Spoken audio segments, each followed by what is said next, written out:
When Courtney Hadwin was 13 years old, she walked onto the America's Got Talent stage in 2018 and changed her life forever. Her audition, a raw, powerful rendition of Hard to Handle, moved Simon Cowell to tears. He didn't just press the golden buzzer. He stood up. The audience erupted. Within hours, that performance had over 300 million views. She became an instant phenomenon. A 13-year-old girl from a small mining village in County Durham, England, was suddenly America's golden child. But here's what nobody talks about. That moment of triumph was also the moment everything began to break. Over the next 5 years, the industry machinery would systematically strip away everything that made Courtney special in the first place. And it would take stepping away from everything, her label, her career, her public life, for her to become herself again. This is the story of how early fame nearly destroyed a young artist, and how one person's decision to walk away became the most powerful statement she could have made. Let's find out what really happened. Stay with us, because the full story goes far deeper than the headlines suggest. Courtney Hadwin was never supposed to be a star. She grew up in Ashington, a former coal mining village in northeast England, not exactly known as a breeding ground for international pop sensations. But what Courtney lacked in geographic advantage, she compensated for with something far more valuable, an unshakable work ethic and a voice that didn't sound like anything else on radio. From childhood, she was the girl who showed up to singing lessons. The girl who entered local competitions. The girl who spent her teenage years performing at open mics and building real experience in front of real audiences, long before TikTok, long before viral moments, long before anybody knew her name. This foundation matters because it created a genuine artist. Not an overnight sensation engineered by social media, but a young woman who had already paid her dues by the time she auditioned for AGT. The audition itself was, by any measure, extraordinary. At 13 years old, Courtney brought a vocal maturity and emotional authenticity to Hard to Handle that stopped Simon Cowell mid-show. He didn't just press the golden buzzer. He stood up and walked toward her, tears visibly streaming down his face. In an industry where moments are manufactured and emotions are choreographed, Simon's reaction felt genuine. He was crying because what he heard was real, a young girl with a voice that conveyed actual pain, actual experience, actual soul. Within 72 hours, that video had gone viral. 300 million views. 17-year-olds were posting reaction videos. Music industry executives were calling. Major labels wanted to sign her. Suddenly, Courtney Hadwin was no longer a talented girl from a mining village. She was America's golden girl. The potential was limitless. Or at least, everyone told her it was limitless. What they didn't say was what that limitlessness would cost. The machine moved fast. By age 14, Courtney had signed with Psycho Music, Simon Cowell's own record label, and Arista Records. This should have been the dream. It should have been validation.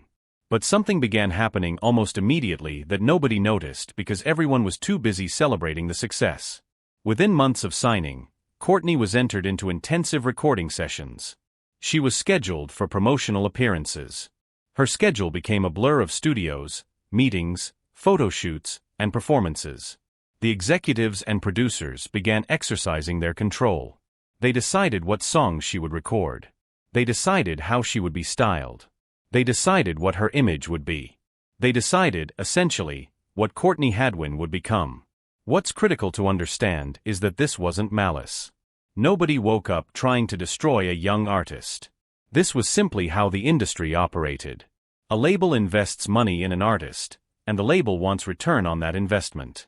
The problem is that the system that generates the fastest financial return is not the same system that develops authentic artists. It's the system that produces commercial products. And Courtney, over the next 5 years, found herself being sculpted into a product rather than being supported as an artist. The first crack in the public perception appeared quietly. In interviews, fans began noticing that something felt different about her. The rawness was gone. The vulnerability had been replaced with polish. She looked exhausted in promotional videos. She smiled when speaking to interviewers, but the smile didn't reach her eyes. It was the look of someone performing a version of themselves rather than being themselves. But this is only the beginning of what we uncovered, and what comes next changed everything she thought her future would be.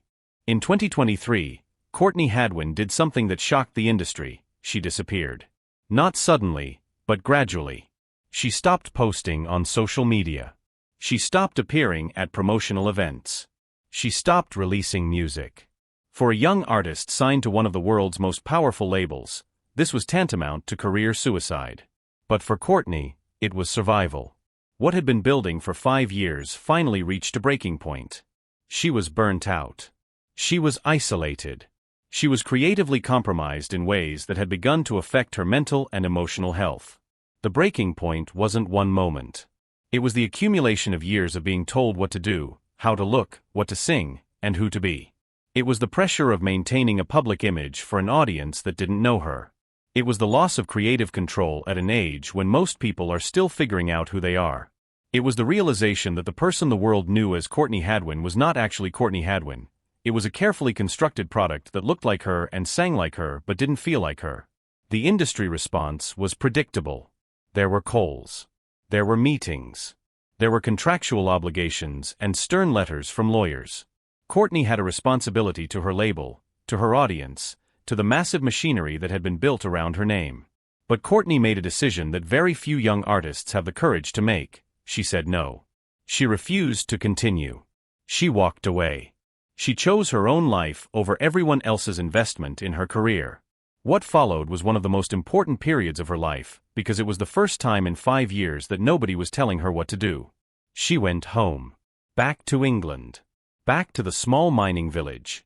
Back to quiet. And in that quiet, something began to happen. She started to remember who she actually was. What happened to Courtney Hadwin is not unique. It is part of a pattern that destroys young talent systematically. Let me be clear about the systemic dangers here because this goes far beyond one young woman and one record label. The entertainment industry has proven repeatedly that taking a young person at peak fame and putting them into intensive industry machinery creates a specific kind of trauma.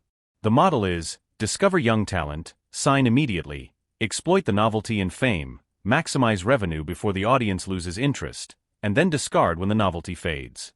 Courtney was 13. By industry standards, she was old enough to sign a contract but young enough that her voice hadn't fully developed.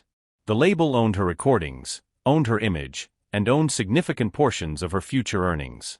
She owned very little. This is not a unique contract.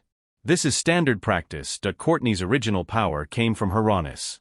What made her AGT audition move Simon Cowell to tears was the absence of polish. It was genuine emotion.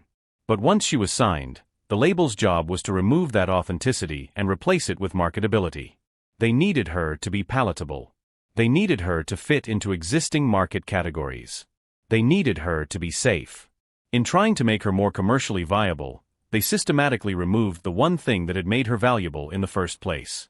This is the authenticity paradox. You are signed because you are different, and you are immediately pressured to become the same. Young artists in this position are isolated in a very specific way. They cannot have normal friendships because other young people want access to their fame. They cannot have normal relationships because every romantic connection is potentially exploitable. They cannot have normal family relationships because the family often benefits financially from their success. Courtney lived this reality. While other teenagers her age were figuring out who they were, she was being told constantly who she should be. When you remove an artist's control over their creative direction, you don't just limit their freedom, you slowly kill the thing that made them an artist in the first place. Courtney stopped writing her own music. She stopped choosing her own songs. She stopped making artistic decisions. She became a vessel for other people's visions. Over 5 years, this takes a measurable psychological toll. But what happened next, when she finally reclaimed her voice, shocked even those closest to her. Stay with us. The transformation happened slowly at first, then all at once. Courtney connected with producer Kevin Bowe, an artist who believed in her vision rather than his own. Together, they created something that had not been possible under her record label contract: honest music. Vulnerable music. Music that sounded like Courtney Hadwin and not like a product manufactured by committee. In 2024, she released You Only Love Me When I Lie. The song was devastating in its honesty. It was autobiographical in a way that no previous release had been allowed to be. It spoke directly about the experience of performing a version of yourself for an audience. It spoke about the exhaustion of maintaining an image. It spoke about the specific pain of having your authenticity stripped away and replaced with something polished and safe. The song had 1.2 million views within the first month, Not through massive label promotion, but through genuine word of mouth from people who recognized themselves in the lyrics. This is the moment that matters. This is the climax. Courtney Hadwin, the girl who had been told for 5 years what to sing, how to look, and who to be, had reclaimed her voice. She was no longer a product. She was no longer performing someone else's vision of who she should be. She was simply being herself. And that authenticity resonated more powerfully than any heavily promoted single ever had. The second release, Monsters, doubled down on this honesty. It was darker, more complex, more her. It made no apologies for not being commercially palatable. And yet it found an audience, a smaller audience perhaps, but a real one. An audience of people who had been waiting to hear the real Courtney Hadwin, not the industry version. What matters about this climax is not the success metrics. It is what it represents. Courtney's decision to walk away from a major record label at age 20, when most young artists would do anything to stay, was not a failure. It was the most powerful professional decision she could have made. She chose integrity over security.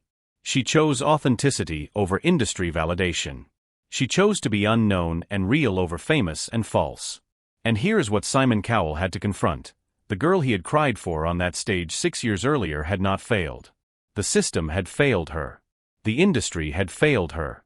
The contracts and the machinery and the executives who made decisions about her career without her input had failed her. But Courtney herself had not failed. She had survived. She had walked away. And she had reclaimed the very thing that had made Simon Cowell cry in the first place, her authenticity. As of 2025, Courtney Hadwin is 20 years old. She is independent. She is building a career on her own terms. She streams music to a devoted but small audience. She performs in small venues. She writes her own songs. She makes decisions about her career without asking permission from executives.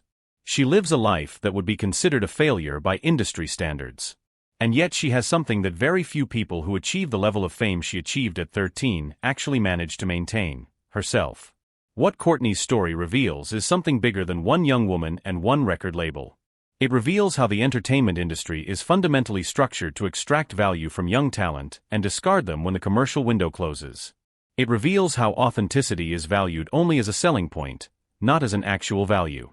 It reveals how young artists are given the appearance of agency while having virtually none of it. But it also reveals something else: the possibility of walking away. The possibility of choosing a smaller, quieter life if that life is authentically yours. The possibility of redefining success not as industry metrics, but as personal integrity.